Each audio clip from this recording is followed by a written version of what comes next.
E vamos abrir a Bíblia em Efésios, capítulo 4. Efésios, capítulo 4, do primeiro até o terceiro verso. Efésios 4, 1 ao 3.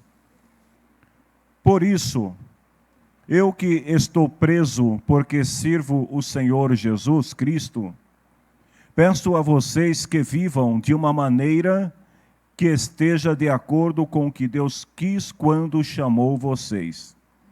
Sejam sempre humildes, educados, pacientes, suportando uns aos outros com amor, e façam tudo para conservar, por meio da paz que une vocês, a união que o Espírito dá. Amém?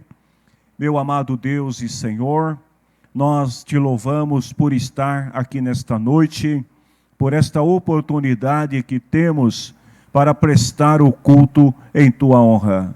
Te louvamos, Senhor, pelas canções que já cantamos nesta noite, te louvamos pela vida dos nossos irmãos e irmãs que puderam chegar aqui nesta noite, apesar do frio intenso e da chuva, e também, Senhor, por aqueles que não podendo estar aqui presencialmente, acompanham esta reunião à distância. Que a bênção do Senhor possa ir ao encontro de cada uma dessas pessoas.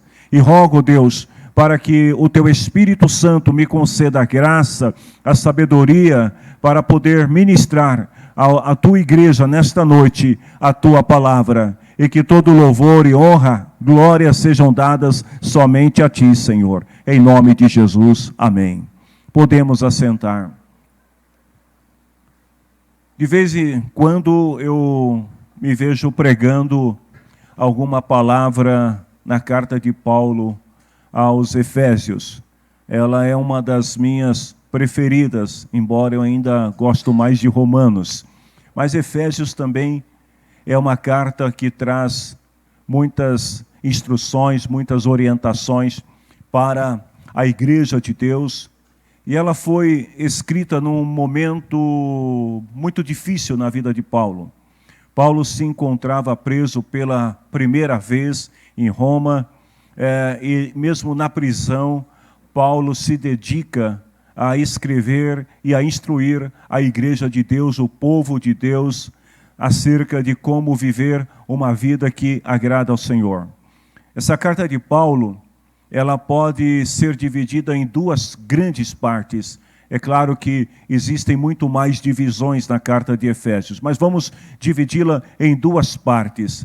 A primeira, que vai do capítulo 1 até o capítulo 3, onde Paulo ele apresenta, alguns princípios relativos ao que Deus fez por nós. Então, nos primeiros 3 capítulos, ou na primeira parte da carta, Paulo ele vai falar para os irmãos um pouco sobre o que Deus fez por nós, gentios. Na segunda parte, Paulo ele vai falar sobre o que nós devemos fazer para Deus, na condição de filhos. E aí Paulo ele apresenta também alguns tópicos, que são importantes para a vida cristã. E logo no primeiro capítulo, ou seja, no capítulo 4, primeiro da segunda parte, Paulo já começa apresentando aqui dando algumas instruções importantes para os nossos irmãos. Nesta semana, eu já disse para a igreja que estive recebendo aqui um representante da Sociedade Bíblica, o pastor Gilvan, e ele tinha entrado em contato comigo, dizendo: pastor, nós estamos com um jovem seminarista aqui na Sociedade Bíblica, ele está fazendo um estágio e nós estamos levando ele a algumas igrejas para conversar com alguns pastores sobre a importância da palavra de Deus. Eu falei: amém, então que ele venha. E o jovem esteve aqui na igreja. Esse jovem é da cidade de Caxias do Sul, no Rio Grande do Sul. Ele está fazendo seminário luterano e se preparando para servir no ministério como pastor. E no decorrer da nossa conversa, num determinado momento, ele me fez uma pergunta que eu fiz questão de anotá-la para não esquecer. Não que esta pergunta tenha me pego de sobressalto, né? Não foi surpresa, mas eu achei interessante a pergunta partindo de um jovem que está estudando as Escrituras e se preparando para servir no ministério. Ele perguntou para mim assim: pastor, que conselhos você daria a um jovem seminarista que deseja ser pastor? E eu parei por um instante e fiquei pensando, olhei para a igreja, olhei para os bancos, passa um filme assim na cabeça da gente, voltei no passado e de volta ao presente, assim, coisa de segundo. Eu falei para ele: eu vou te fazer algumas perguntas e a minha resposta vai ser estas perguntas, tudo bem? E aí nós começamos a conversar, e a primeira pergunta que eu fiz para ele é: por que você quer ser pastor? Ele me respondeu a pergunta, eu não vou responder aqui para vocês. A segunda é: o que você realmente deseja fazer como pastor? O que você quer fazer? O que você quer ser como pastor? Você quer fazer algo grandioso para Deus ou você quer fazer algo grandioso para si? A terceira pergunta que eu fiz para ele foi: qual é a tua motivação em relação ao ministério pastoral? Ou seja, o que é que te move? E a quarta pergunta foi: em que se fundamenta a tua motivação? A tua motivação, ela parte da fonte que é Deus, ou ela é uma motivação que parte de um desejo pessoal? E a nossa conversa foi uma conversa muito agradável. No final, ele pediu que eu fizesse uma oração por ele, e foi uma bênção aquilo que Deus realizou em quase uma hora que nós ficamos aqui conversando na igreja. O que eu pude ver neste jovem, eu penso que é o mesmo que Paulo estava enxergando aqui nos crentes da igreja de Éfeso. Esse jovem, ele estava indo ou está indo a algumas igrejas conversando com alguns pastores porque ele quer conselhos sobre o ministério pastoral que ele pretende, eu vou usar esta palavra, não é dele, é minha, pretende se aventurar no ministério pastoral. Falo aventurar porque o ministério é uma grande aventura, e que diga de passagem Paulo, né? Quem esteve aqui ontem ouviu algumas mensagens sobre a história de Paulo em Atos, então uma grande aventura. Eu penso que os cristãos da igreja de Éfeso, eles também tinham algumas dúvidas. E eles precisavam ouvir alguns conselhos sobre a nova fé que eles abraçaram, sobre o que significa se tornar um cristão, ser um discípulo de Jesus. E é exatamente isso que Paulo pretende responder para eles na segunda parte dessa carta. Primeiro ele apresenta, ele fala de tudo o que Deus fez desde o princípio, antes da fundação do mundo, quando Deus já os predestinou para serem filhos adotivos, e ele fala que Deus os amou e etc. E agora Paulo, ele quer responder a segunda pergunta, que é o que devemos fazer para Deus. Uma vez que Deus nos amou, uma vez que Deus, ele se revelou em nós, em nosso favor, e nos abriu uma porta chamada graça, para que nos reconciliássemos com Ele, o que é que nós agora podemos, ou que nós devemos fazer para Deus? Primeira coisa, nós precisamos entender que, humanamente, partindo dos nossos próprios méritos, não podemos oferecer nada para Deus, não tem como contribuir de alguma maneira para Deus, partindo dos nossos próprios méritos, porque nós não temos absolutamente nada que possamos oferecer que não venha de Deus. Segundo, a gente precisa entender que a nossa contribuição, o que nós devemos fazer para Deus, não tem nada a ver com o que nós temos. O que nós devemos fazer para Deus não tem nada a ver com o que nós temos, porque nós não temos nada. Mas tem a ver com a obra que Deus realizou em nós. Ou seja, por causa do seu grande amor, nós somos movidos então por esse amor de Deus em nossos corações, na condição de filhos, para fazer alguma coisa para Deus.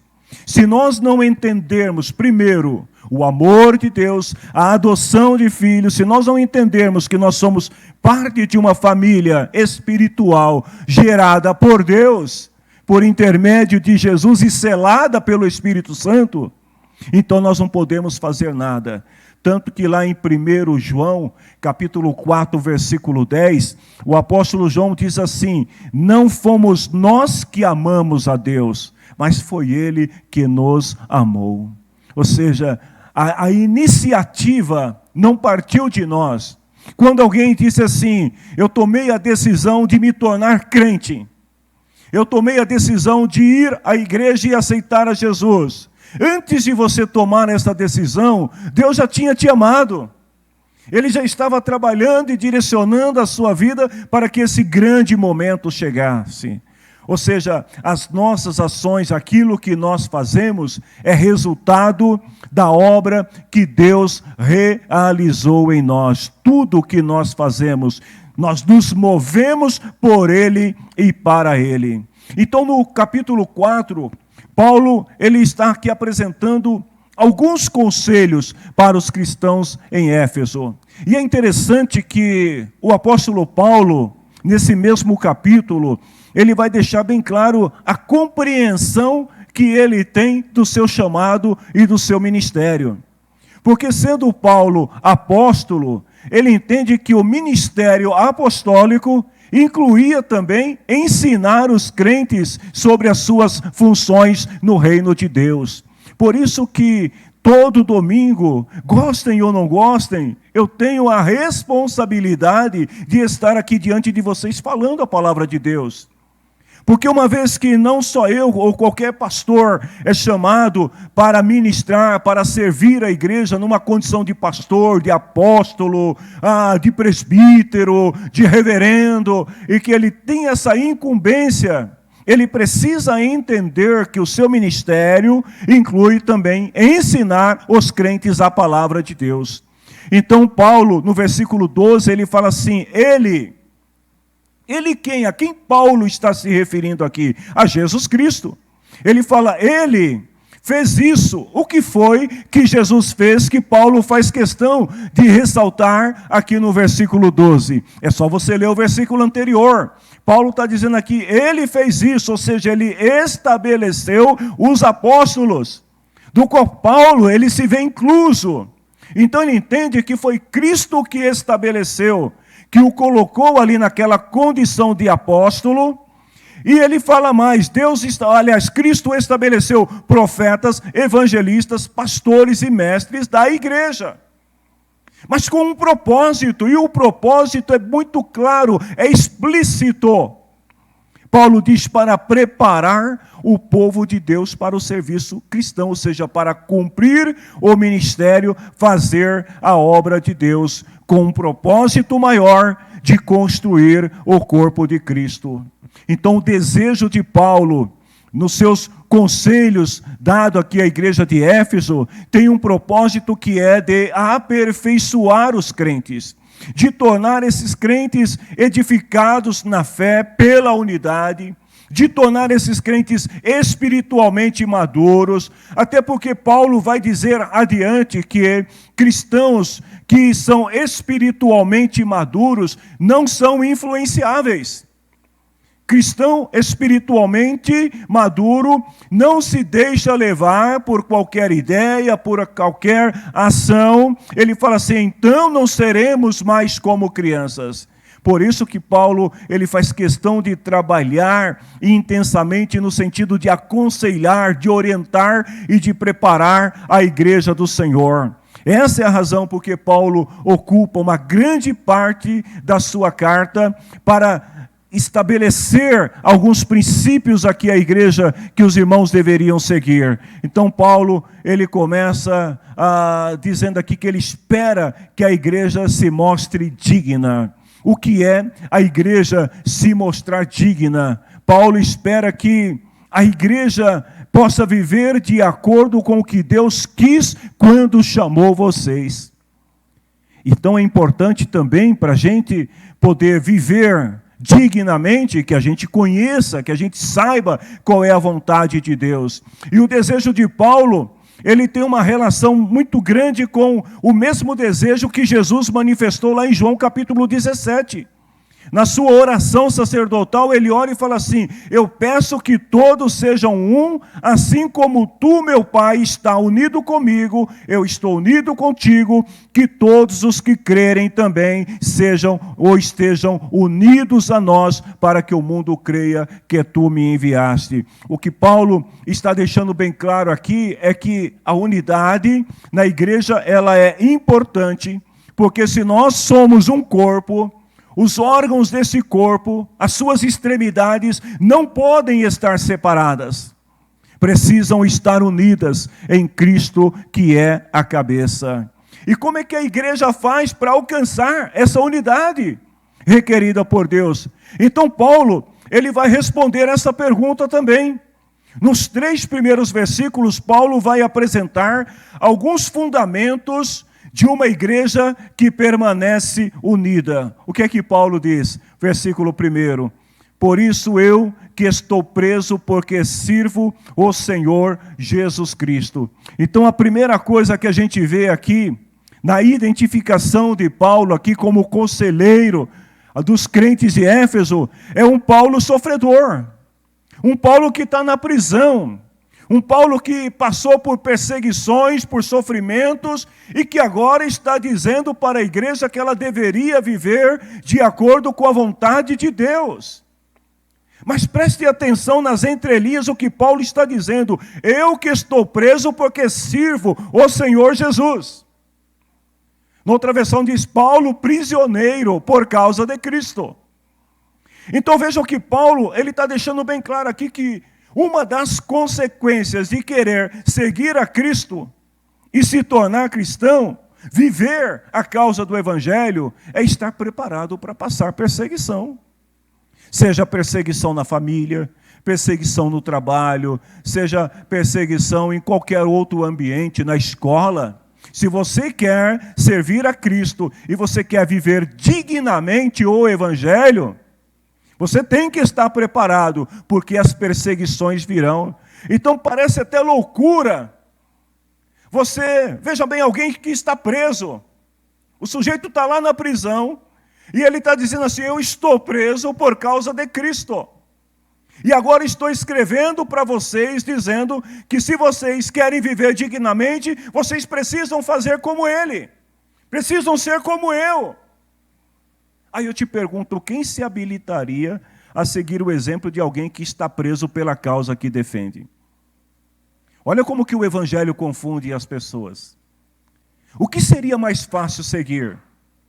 Se Paulo, na condição de cidadão romano, estivesse ocupando um grande posto no governo de Roma, e ele escrevesse: eu, Paulo, primeiro-ministro do governo de Roma, estou escrevendo para vocês direto do meu gabinete e dizendo como vocês devem ser. Ou Paulo dizendo: eu estou preso. Quem que as pessoas iriam ouvir? Por isso que Paulo fala que o Evangelho, ele é loucura para os que perecem. Porque a maneira como Deus trabalha é muito diferente da forma como nós trabalhamos. Paulo diz: Deus escolhe as coisas frágeis, as coisas que não são, para confundir as outras.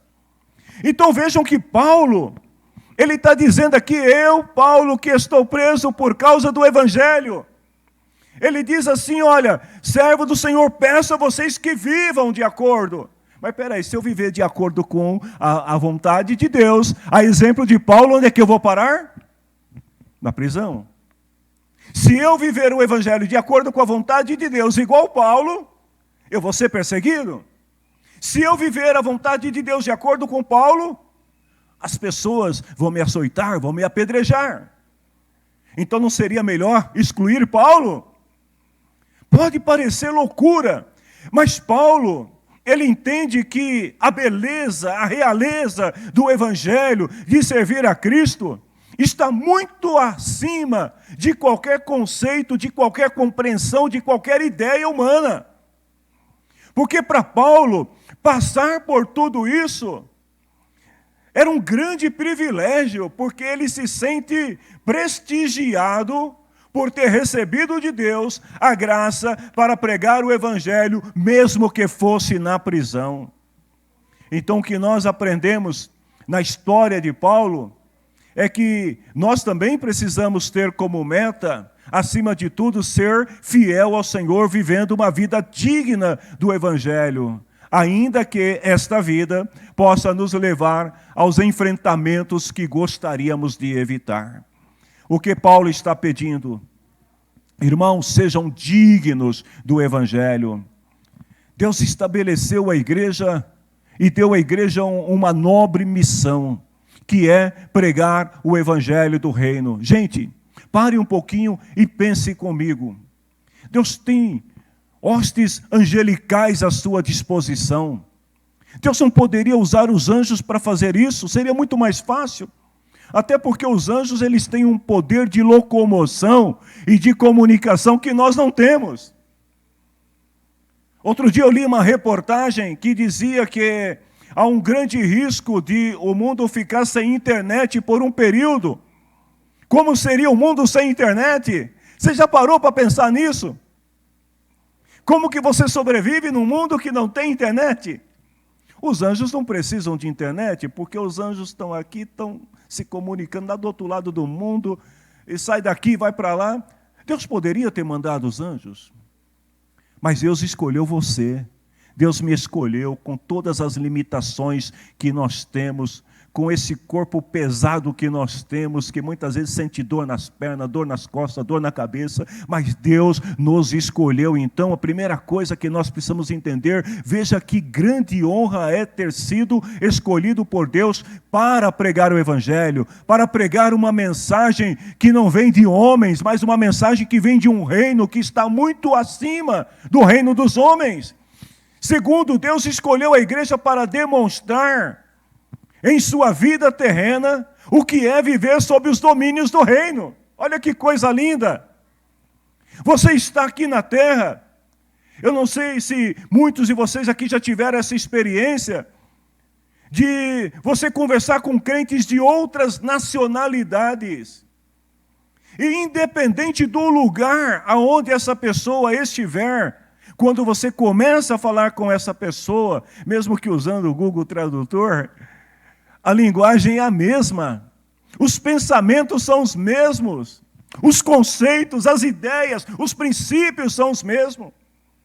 Você consegue entender isso? A igreja, ela demonstra em sua vida terrena o que é viver sob a regência do reino de Deus. Você está na terra, mas você é um cidadão do reino. Por isso, queridos, pensando com base nesta palavra, eu diria para vocês que se as pessoas que afirmam ser parte da igreja não viverem dignamente, a igreja não será digna. Se a nossa conduta não revela Deus em nossas vidas, a igreja também não vai revelar Deus, porque você é a igreja. Então esse é um dos grandes problemas que nós enfrentamos muitas vezes, quando a gente fala de falta de dignidade segundo o Evangelho. Nós estamos falando muitas vezes de situações onde nós priorizamos, e às vezes até damos um caráter espiritual e cristão ao que nós pensamos.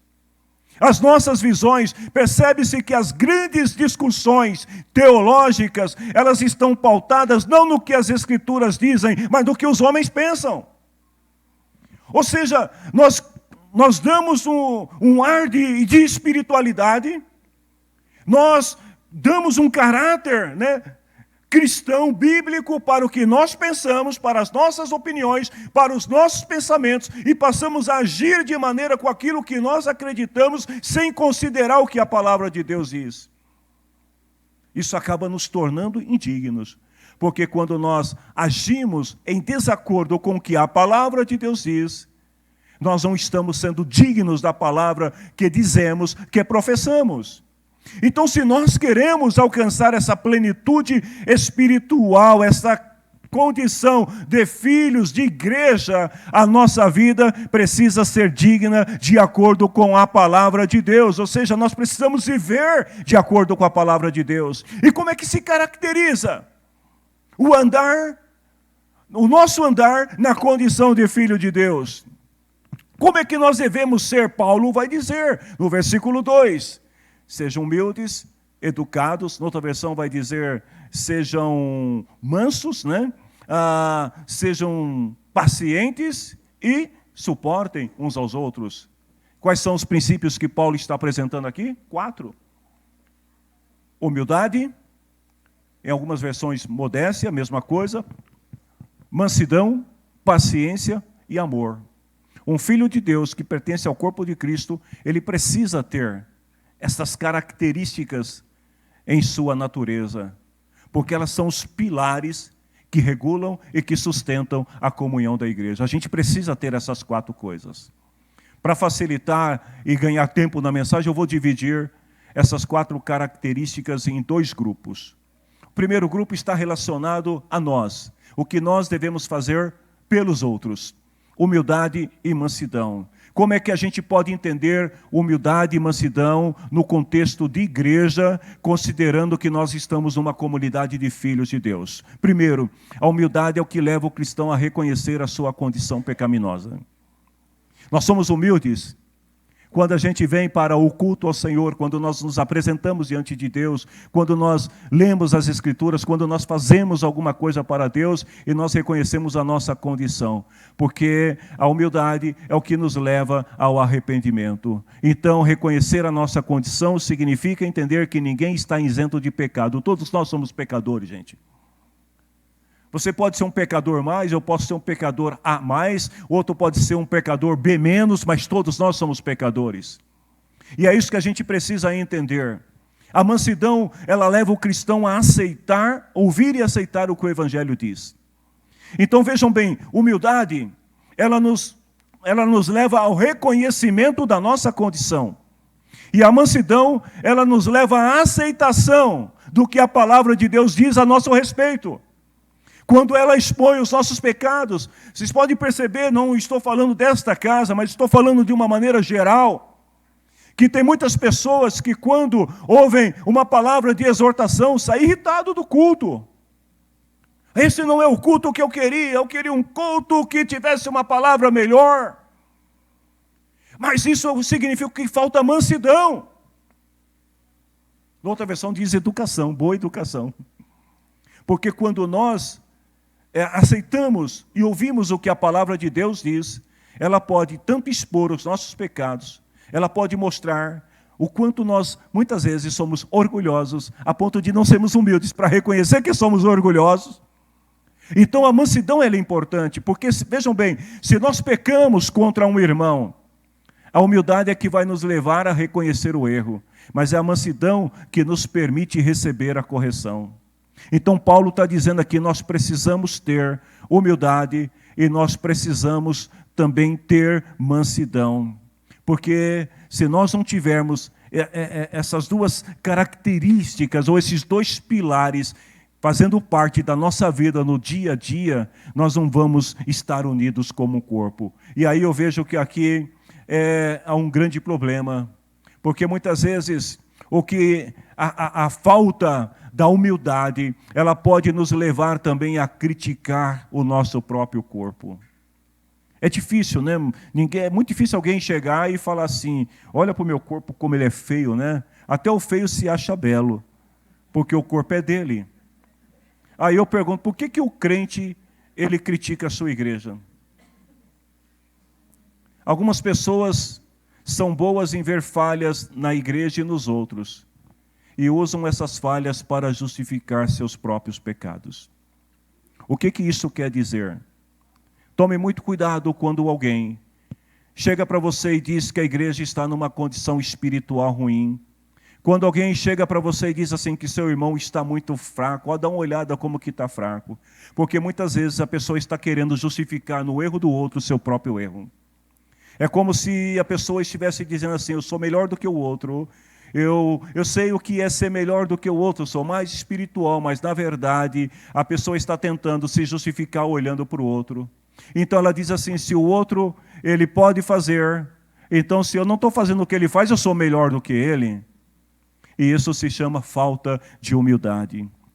A pessoa que age dessa maneira, ela acaba naturalizando o pecado em seu coração. e ela não aceita a correção, falta mansidão.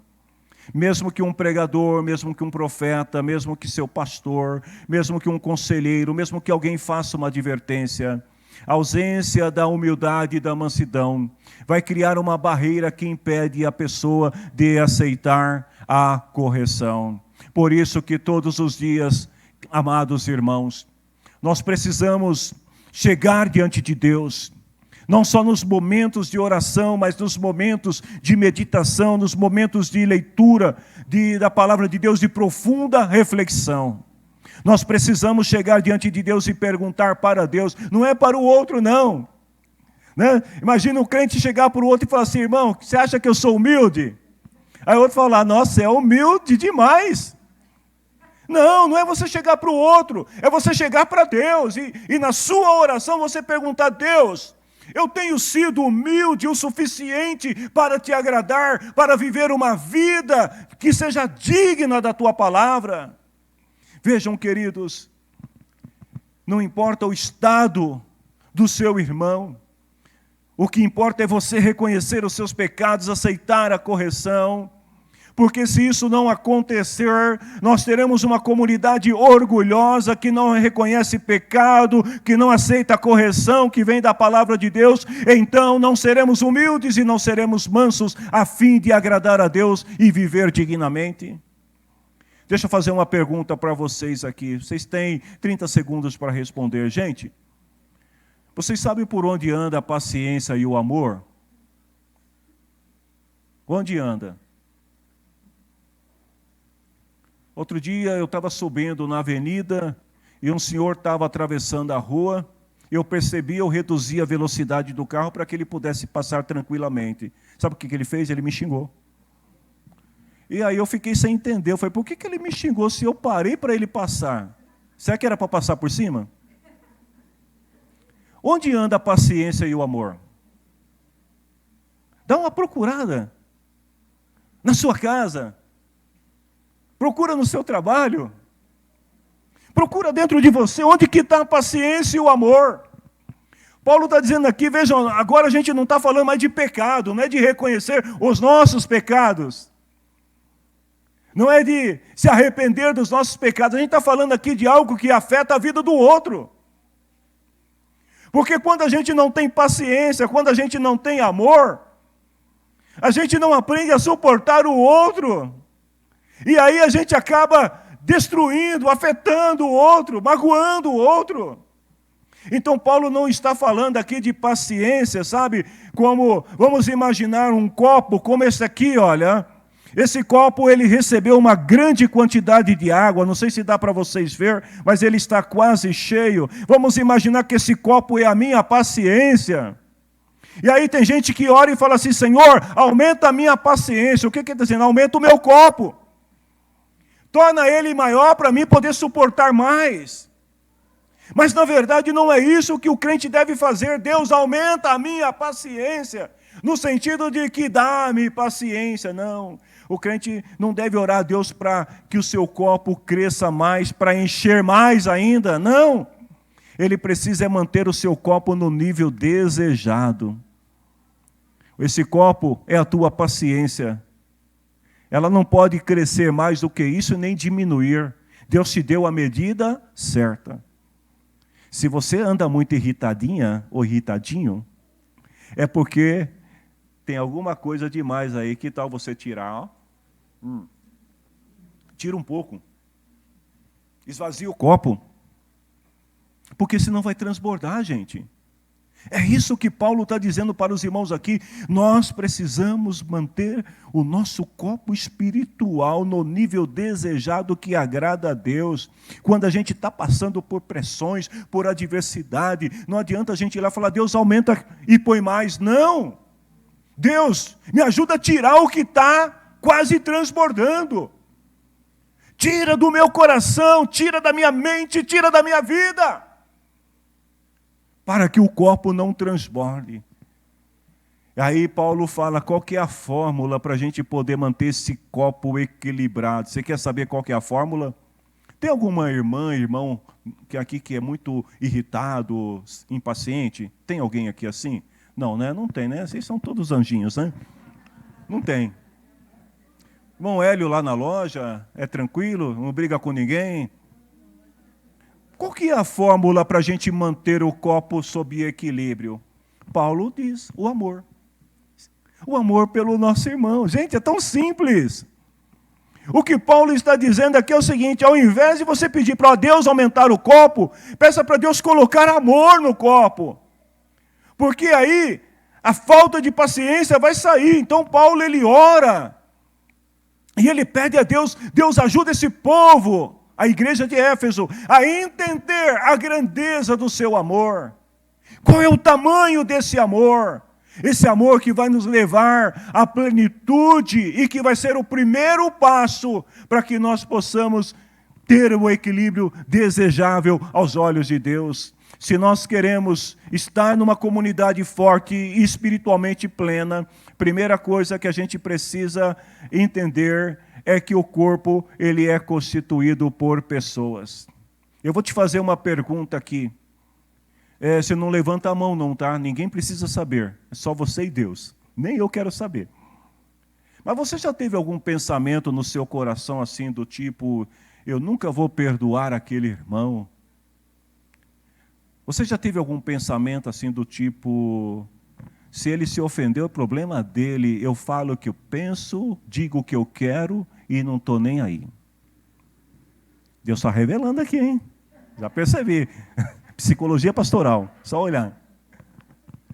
Você já disse alguma vez para alguém assim, eu odeio aquela pessoa? Claro que não, né? Você nunca ia falar uma coisa dessa, né? Mas vejam bem, se você alguma vez pensou em dizer, você está afetando a unidade que Deus quer que exista entre nós. Se você pensou, não é se você falou, se você já pensou, você está afetando. Porque, vejam bem, se em Cristo nós alcançamos o perdão dos nossos pecados por meio do arrependimento e por meio da fé, então nós também devemos ser capazes de perdoar os nossos irmãos. Por que você acha que Deus tem a obrigação de te perdoar se você não é capaz de perdoar o outro? Deus tem que te perdoar todo dia, toda hora, né? Todo dia, não sei vocês, gente, mas toda vez que eu vou orar, eu começo minha oração assim, Senhor, perdoa os meus pecados, o que eu pensei, o que eu falei, o que eu não fiz, e estou pensando em fazer. E aí Deus tem que nos perdoar, mas por que a gente não quer perdoar o outro? Então vejam que Paulo, ele deixa bem claro aqui que o amor é necessário. Agora vejam, essas 4 qualidades ou características, mansidão, humildade, paciência e amor, por si só não são suficientes. Paulo vai dizer que a gente precisa de algo mais, a gente precisa se esforçar para manter essa unidade. Vejam o que Paulo está dizendo aqui é o seguinte, eu vou dizer bem em português claro, que bons relacionamentos na igreja não acontecem sozinho. O outro não gosta de você e você gosta do outro. Então fala com o outro. Quebra a roda. Quebra a barreira. O que acontece muitas vezes é que nós ficamos esperando que os outros venham e a gente não vai ao encontro de ninguém. Olha aqui, Paulo está dizendo em Efésios 2:10. Foi Deus quem nos fez o que somos agora, em nossa união com Cristo. E Ele nos criou para que fizéssemos boas obras. Faça a tua parte. Não espere que os outros façam. Porque se o amor que está em você é o amor de Deus, e se esse amor for tão grande quanto pensa ser, ele irá contagiar o mundo à sua volta. Eu vou ter que pular uma parte da mensagem aqui, porque eu faço as mensagens, depois elas ficam muito longas. Deixa para outro dia. Mas deixa eu te falar uma coisa, como essa unidade se sustenta na igreja atual? Paulo dá o exemplo, ele diz, através da paz. Se nós queremos manter a unidade no Espírito que Deus nos deu, a gente precisa começar a pensar na paz que Cristo conquistou para nós na cruz. Nos tempos de Paulo, judeus e gentios não se entendiam. E Cristo, através da cruz, ele conseguiu juntar 2 povos diferentes, de culturas diferentes, Eles alcançaram a paz por meio de Jesus. Jesus reconciliou judeus e gentios. Ele pode também nos reconciliar por meio da sua paz. Então Deus espera que a sua igreja seja espiritualmente plena, que a igreja cresça, que ela seja aperfeiçoada. Eu fico muito feliz quando eu recebo palavras da parte de Deus, profecias, quando falam coisas a respeito da igreja. E ontem eu estava até dando risada de mim mesmo, porque uma irmã me pegou e me fez passear dentro da igreja, né? A minha esposa viu o vídeo, viu? Falou, o que está rolando aí? Eu falei, é mistério. Não, vem cá, vamos caminhar. Eu fico feliz quando a palavra de Deus fala comigo. Eu creio que todos vocês ficam felizes quando a palavra de Deus fala contigo. Mas nós precisamos, para que as coisas realmente se efetivem, para que as coisas realmente se realizam, nós precisamos rever e descobrir onde nós estamos falhando.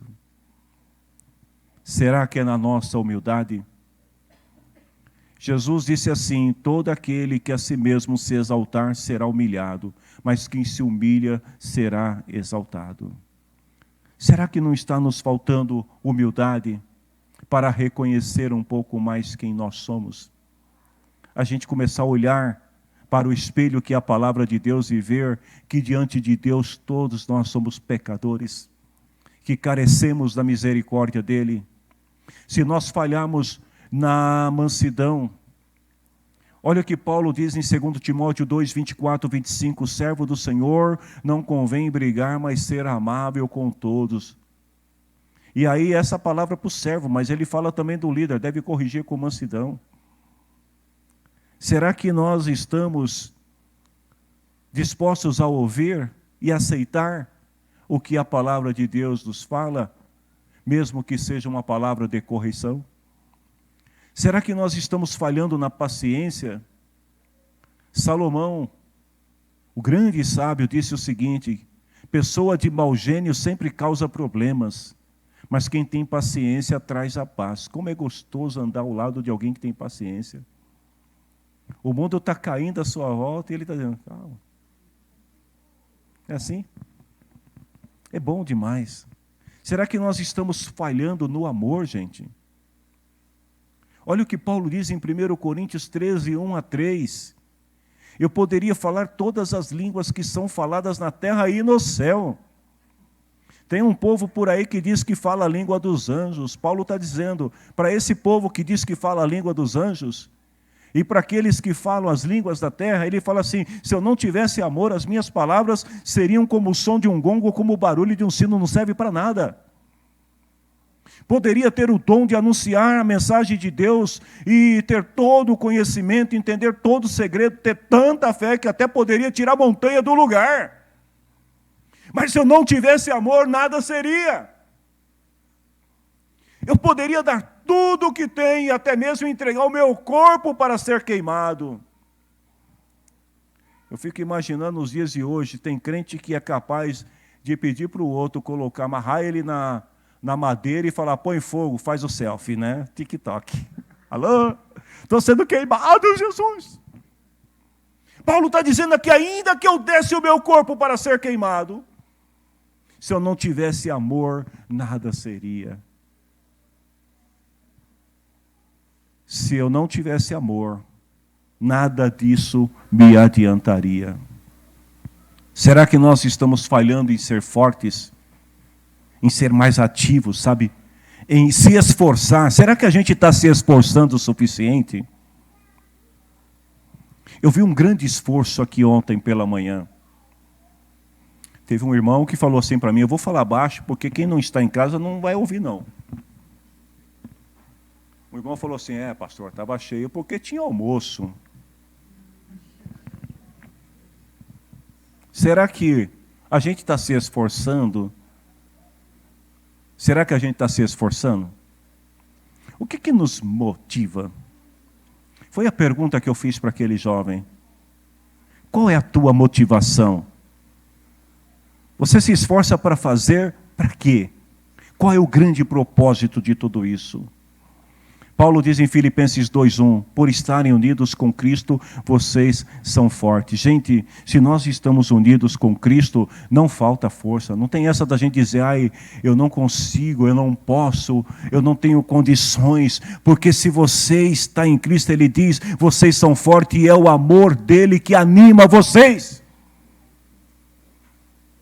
Vejam que é o amor de Jesus, não é o meu amor, não é o teu amor pelo outro, ou por alguma outra coisa, mas é o amor de Jesus que nos une e que nos torna forte. Então, queridos, para terminar essa palavra, eu diria para vocês que nós precisamos olhar mais para Jesus. Eu gostaria de ir hoje até o capítulo 6, ao último versículo, lá nas recomendações de Paulo, mas não vai dar tempo, a gente vai parar nos 3 versículos. Mas entenda isso, que se nós olharmos para Jesus, Ele pode nos trazer a paz. Se nós olharmos para Jesus, Ele pode nos tornar espiritualmente fortes para sermos e vivermos uma vida digna aos olhos de Deus. Tem muita gente achando que ser digno é ficar, é roupa, que ser digno é isso ou é aquilo outro. Ser digno é viver o Evangelho como Jesus ensinou e como Paulo está ensinando aqui para a Igreja de Cristo. Amém, queridos? Que Deus abençoe vocês.